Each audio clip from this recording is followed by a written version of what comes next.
سلام كمي تخونو كبرات تخاتاتلتي FBN ستوديو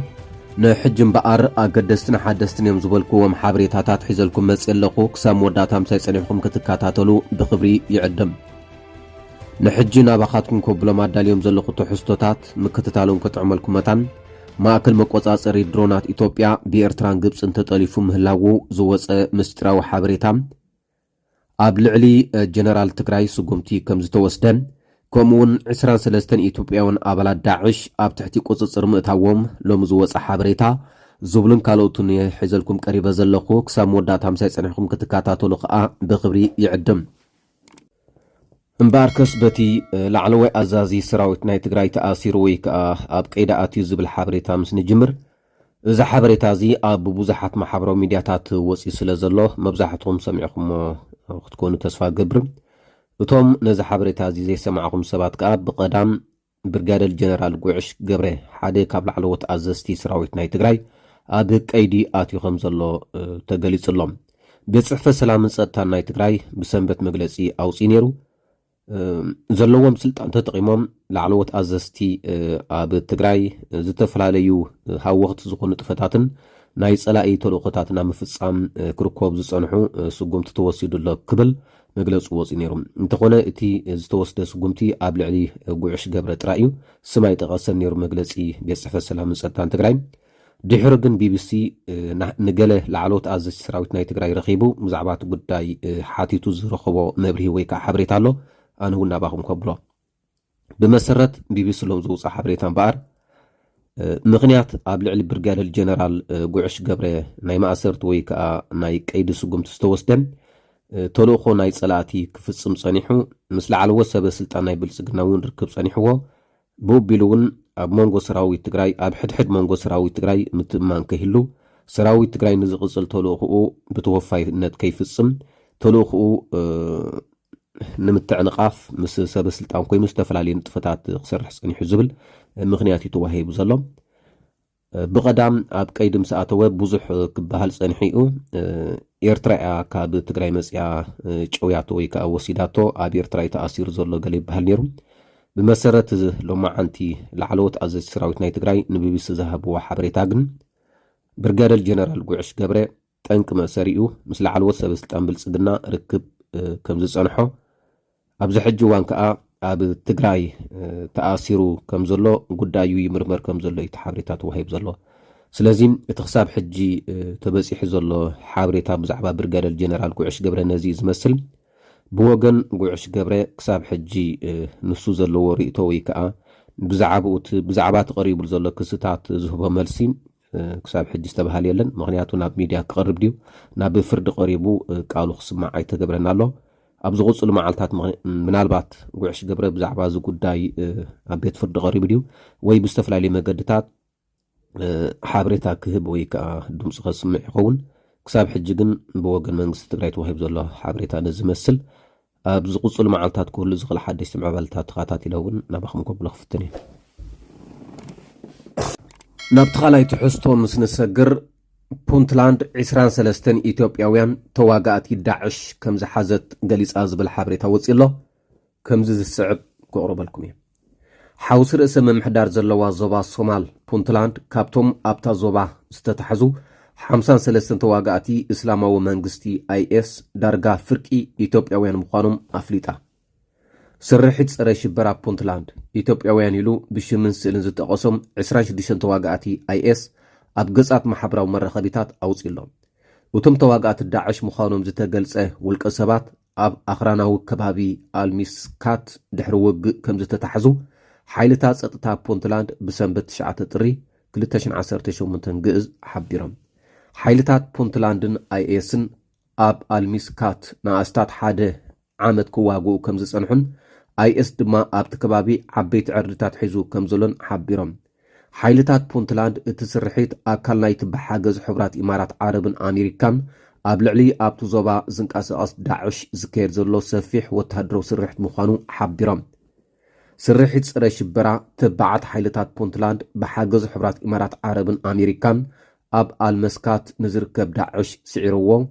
اتسرحيت أب موداتا بسحيقو كبل أب إكس ويكا ناي قدم تويتر ኣብዚ ዘርግሑ ሓበሬታ ጠቒሱ እዚ ጽሑፍ ስእሊ ናይቶም 53 ተዋግኣት ዳዕሽ ተባሂሎም ዝተጠቕሱ ውልቀ ሰባት ኣስማትን ዜግነትን ኣሰኒዩሎ። እዞም ናይ ወፃኢ ተጋደልቲ ዜጋታት ኢትዮጵያ፣ ስዑድ ዓረብ፣ ቱርኪ፣ ሞሮኮ፣ ሶርያን ታንዛንያን ምዃኖም ምምሕዳር ፑንትላንድ ወሲኹ ገሊጹሎም። ብመሰረት ሓበሬታ ስርሒ ፀረ ሽበራ ፑንትላንድ ኣስታት ፍርቂ ወይ 26 ካብቶም ዝተማሃርኹ ኢትዮጵያውያን ኮይኖም ብኻልኣይ ደረጃ ዝተቐመጡ ድማ ዜጋታት የመንን ሞሮኮን እዮም። 7 ካብኣቶም ዜግነት ክልቲአን ሃገራት ዘለዎም ምዃኖም እውን ተሓቢሩሎም። 5 ታንዛንያውያንን 2 ቱርካውያንን 2 ስዑዳውያንን 1 ዜጋ ሶርያን ኣብ ትሕቲ ቀይዲ ከም ዝኣተው እውን ፑንትላንድ ሓቢራላ። ተዋጋእቲ ዳዕሽ ኮይኖም ዝተረኽቡ ዜጋታት ወፃኢ ኣብ ቀይዲ ምውዓሎም ብዝምልከት ቢቢሲ ሶማል ዘዘራረቦ ሚኒስተር ዜና ፑንትላንድ ማሕሙድ ኣይዲድ ድሪር ካበይ መፅኦም ብዘየገድስ ካብ ርሑቕ ይኹን ቀረባ ኩሎም ሓደ ዓይነት ስነ ሓሳብ እዮም ዝኽተሉ ክብል ኣፍሊጡሎ። እንዳርቀስ ሕፅር ብዝበለት ሓበሬታ ነዚ ዝመስል ኣብ ዝሓለፈ ቅድሚ 2 ዓመት ትዝክሩ ተኾይንኩም ኣብ ሶማል ዝንቀሳቐስ እስላማዊ ኣኽራሪ ጉጅለ ወይ ከዓ ዳዕሽ ኣብ ውሽጢ መሬት ኢትዮጵያ ኣትዩ መጥቃዕቲ ኣካይዱ ከም ዝነበረ ዝፍለጥ እዩ።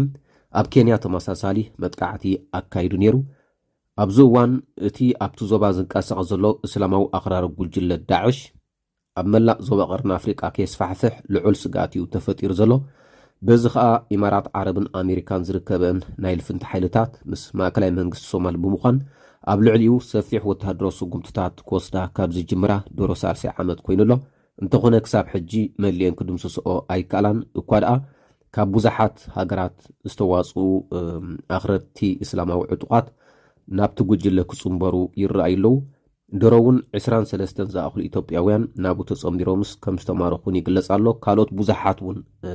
ኣብቲ ትሕቲ ጉጅለ ይንቀሳቐሱ ከም ዘለዉ ዘረድዩ። ስለዚ እዚ ኩነታት ናይ ዳዕሽ ካብ ግዜ ናብ ግዜ ኣሰካፍ እናኾነ ኣብ ዝመፀሉ ዘሎ እዋን ብፍላይ ከዓ ኣብ ዞባ ቀርኒ ኣፍሪቃ ዘሎ ፖለቲካውን ወተሃደራውን ንትፍናን መንግስታት ወይ ከዓ ሃገራት ዝያዳ ባይታ ክረኽቡ ይገብር ስለ ዘሎ ካብ ግዜ ናብ ግዜ ልዑል ስክፍታ እናፈጠረ ዝበፅእ ዘሎ። ናብቲ ናይ መወዳእታን ኣገዳስን ትሕዝቶ ምስ ንሓልፍ ክቡራት ሰማዕቲ ማእከል መቆፃፀሪ ድሮናት ናይ ኢትዮጵያ ብግብፅን ኤርትራን ተጠሊፉ ከም ዘሎ ይሕበር ኣሎ። እዚ ምስጢራዊ ሓበሬታ ዝወፅእ ዘሎ ድሮናት ናይ ኢትዮጵያ ዕላምአን ብምስሓት ኣብ ልዕሊ ቤት ትምህርትን ከምኡውን ገዛእ ሰራዊት ናይ ብልፅግናን መጥቃዕቲ ድሕሪ ምክያደን እዩ። ቅድሚ 2 ወርሒ ከባቢ ይኸውን ድሮናት ናይ ኢትዮጵያ ኣብ ልዕሊ ቤት ትምህርቲ መጥቃዕቲ ብምክያድ ብዙሓት ህፃውንቲ ተምሃሮን ሲቪል ሰባትን ከም ዝቐተላ ተሓቢር ነይሩ ኣብ ዞባ ጎንደር። ኣብ ዝሓለፈ ሰሙን እውን ድሮናት ናይ ኢትዮጵያ ኣብ ልዕሊ ገዛእ ሰራዊት ናይ ብልፅግና መጥቃዕቲ ብምክያድ ከባቢ 30 ዝኾኑ ዕጡቓት ናይ ብልፅግና ከም ዝቐተላ ተገሊጹ ነይሩ። እዚ ፍጻመ ድሕሪ ምግጣሙ ከዓ ብዙሓት ወተሃደራውያን ተንተንቲ ይገልጽዎ ከም ዘለዉ ማእከል መቆፃፀሪ ድሮናት ናይ ኢትዮጵያ ብመንገዲ ስዑድ ዓረብ ኣቢለን ኤርትራን ግብፅን ጠሊፎንኦ ከም ዘለዋ ወይ ከዓ ጃሚን ገይሮንኦ ከም ዘለዋ እዩ ዝሕበር ዘሎ። ኤርትራን ግብፅን ብልክዕ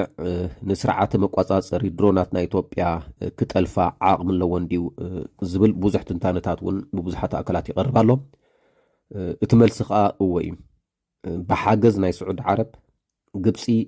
ኣብ ደቡብ ሱዳንን ከምኡውን ዓሰብን ወተሃደራዊ ማእከል ትተክል ከም ዘላን ገለ ካብቲ ትተኽሎ ዘላ ማእከል ወተሃደራዊ ማዓስከር እውን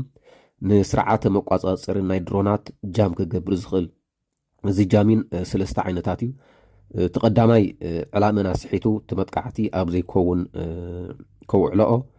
ካልኣይ ኣንፈተን ስሒቱ ናብቲ ዝበረራሉ ቦታ ከይምለሳ ዝገብር፣ እቲ ሳልሳይ ከዓ ነቲ ዝጥቀማሉ ካሜራ ወይ ከዓ ዝቐርጾ ቪድዮ ከም ዘይሰርሕ ጽልግልግ ከብሎ ዝኽእል ዓይነት 3 ናይ ጃሚን መከላኸሊ ወይ ከዓ ፀረ ድሮን ከም ዘሎ እዮም እቶም ኪላታት ዝገልጹ። ስለዚ ካብዚ 3 ዓይነት ኤርትራን ግብፅን ዝተጠቐማሉ ኣንፈት ናይ መጥቃዕትን ብምስሓት ኣብ ዘይከውን ቦታ መጥቃዕትን ንምክያድ ዝገብር ስርዓተ ጃሚን እዩ። እዚ ከዓ ብሓገዝ ናይ ስዑድ ዓረብ ዝተገብረ ምዃኑ እዮም ዝገልጹ ዘለዉ። ብወገን ኢትዮጵያ ክሳብ ሕጂ ነዚ ዝምልከት ዝኾነ ወግዓዊ መግለፂ ኣይተዋህበን፣ ክወሃብ እውን ኣይክእልን እዩ። ምክንያቱ እዚ ዓብዪ ወተሃደራዊ ፍሽለት ስለ ዝኾነ እንተኾነ ኣብዚ ሕጂ እዋን ዳርጋ ዝበዝሐ ሚእታዊት ማእከል መቆፃፀሪ ድሮናት ናይ ኢትዮጵያ ብግብፅን ኤርትራን ተጠሊፉ ከም ዘሎ እዩ ዝግለጽ ዘሎ። እዚ ብተመሳሳሊ ኣብ ዩክሬን ተራእዩ ነይሩ እዩ። ሩስያ ብብዝሒ ድሮናት ናብ ዩክሬን ትልእኮሉ ዝነበረት እዋን ዩክሬን ብሚሳይላትን ፀረ ነፈርትን ክትከላኸለን ዘይከኣለት ድሮናት ናይ ሩስያ ብከምዚ ዓይነት ጌርያ ጃም ጌራ ዕላማ ናይተን ድሮናት ተስሕቶ ነይራ። እንተኾነ ብድሕሪኡ ግን ፀረ ናይዚ ጃሚን ዝኾነ ከዓ ሩስያ ከተጥርኽ ኢላ ማለት እዩ። ግዜ ግን ወሲድላ እዩ። ብዙሓት ሰራዊትን ኣፅዋርን ናይ ሩስያ እውን ብናይ ገዛእ ባዕሎም ድሮናት ከም ዝዓነውን ከም ዝሃልቁን ይግለጽ እዩ። ስለዚ ኢትዮጵያ ነዚ ብኸመይ ክትገጥሞ ነዚ ብኤርትራን ግብፅን በፂሕዋ ዘሎ ናይ ጃሚን ስርዓት ክትከላኸሎ ትኽእል ዶ ንዝብል ኣብ ቀጻሊ ዝርአ ክኸውን እዩ። ብዛዕባ ድሮናት ናይ ኢትዮጵያ ኣብ ዝሓለፈ ዓመት እውን ብተኸታታሊ ኣቕሪበልኩም ነይረ። እዘን ካብ ኢማራት ትሽምተን ዘላ ድሮናት ናይ ኢትዮጵያ ዋላ ካብ ቱርክ ትሽምተን ዘላ ንዓተን ንምቁፅፃር ኣብ ልዕሊአን ከጋጥም ዝኽእል ጃሚን ድዩ ኣብ ልዕሊአን ከጋጥም ዝኽእል ብልሽት ድዩ ብዙሕ ናይ ቴክኒክ ጉድለታት ስለ ዘለዋ ኢትዮጵያ ኣብ ልዕሊአን ብዙሕ ፀገማት ክረአ ፀኒሑ ቅድሚ ሕጂ እውን ከባቢ 6 ድሮናት ካብ ጥቕሚ ክወፃ ከም ዝኾና እቶም ነዘን ድሮናት እዚኣተን ዘካይዱ ዝነበሩ ካብ ቱርክን ኢማራትን ገንዘብ ተኸፊሎም ኣብ ኢትዮጵያ ዘካይድዎን ዝነበሩ እውን ምስቲ ናይ ኢትዮጵያ ቁጠባዊ ምንቁልቋል እኹል ገንዘብ ክኸፈሉ ስለ ዘይከኣሉ ገዲፎምን ከም ዝኸዱ ዓሚ ብዙሕ ሓበሬታታት ክወፅእ ፀኒሑ ነይሩ። እዚ እውን ሓደ ዓብዪ ክፍተት ከም ዝፈጥረላን ኢትዮጵያ እዩ ዝግለጽ። ኣብ ቀጻሊ ብኸመይ ነዚ ክትሽፍኖ ትኽእል እንታይ ዓይነት ለውጢ ክርአ እዩ ኣብ ማእከል መቆፃፀሪ ድሮናት ናይ ኢትዮጵያ ዘሎ ምዕባለታት ምናልባት ሓበሬታ ተረኺበ ብተመሳሳሊ ከም ፃልኩም ክፍትን ክሳብ ሽዑ ክሳብ ሰናይ